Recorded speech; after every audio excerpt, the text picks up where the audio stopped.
Hi, my name is Ken Davidian, and welcome to the video series Organization Theory in Space. This series is based on the Oxford Handbook of Organizational Change and Innovation, second edition, edited by Marshall Scott Poole and Andy Van de Ven. Today, we'll be getting an overview of the sixth major part of the handbook entitled Core Aspects in All Change Models. In the last video, I said this episode would cover the last section of the handbook, but I lied. In this episode, we'll cover the second to last part, and we'll talk briefly about the 5 chapters it contains, from 27 to 31. So let's get started.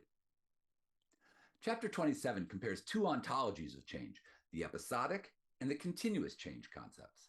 Basically, is change a separate state from continuity, comprised of a sequence of events, one before the other, one after the other?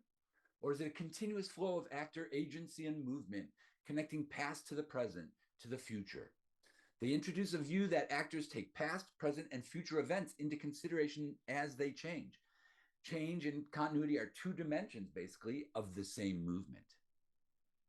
Chapter 28 is an interesting chapter entitled Emotionality and Change.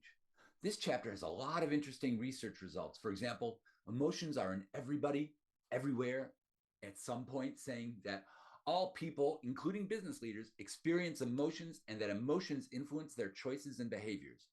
Another example shows that positive emotions enable leaders to think more creatively and therefore generate better change plans.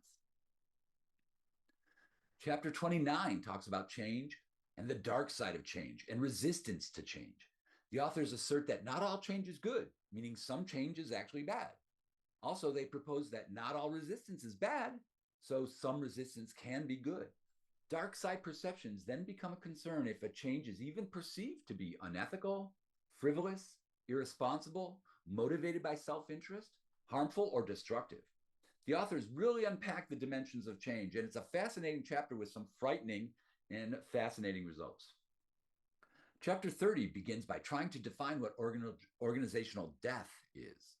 It turns out, surprise, surprise, that the definition of organizational death is subjective and depends on definitions of the organization and its boundaries.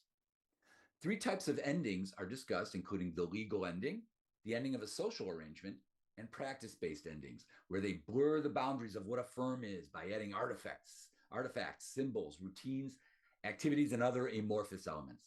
Finally, many types of endings are discussed, such as the departure of key figures, changing identities, program closures, and things like that. Chapter 31 is written by the editors of the handbook and talks about how the 4 different change motors that we talked so much about in the first 4 parts of the book are combined. They say the motors act across levels of analysis, require multiple perspectives to be fully understood, are constantly changing, and are subject to other characteristics of organizational change, such as path dependency. Motors may be acting in many different arrangements, and they can influence each other through direct relationships or indirect relationships.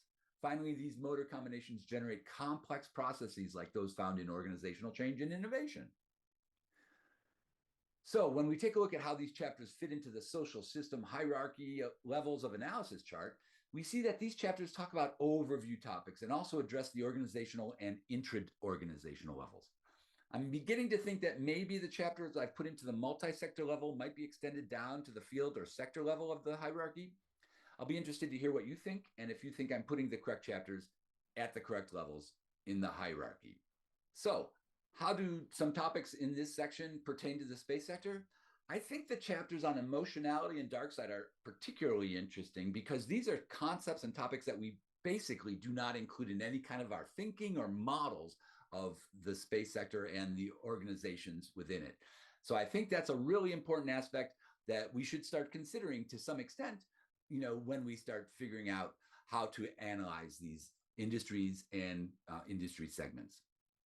That's it for this time. And next time on OT in Space, we'll give an overview of the last of the 7 parts. This one reflecting on the handbook chapters, identifying strengths and weaknesses of the main concepts. Until then, I hope you found this material interesting, and if so, please subscribe or hit the notification bell to make sure you don't miss what comes next. OT in Space is produced by Impossible Research, LLC. Impossible Research, or IRL, mainly conducts process research on the topics of innovation and industry emergence within the context of commercial space industries. IRL also offers research consulting and STEAM outreach. This video is intended for educational purposes only.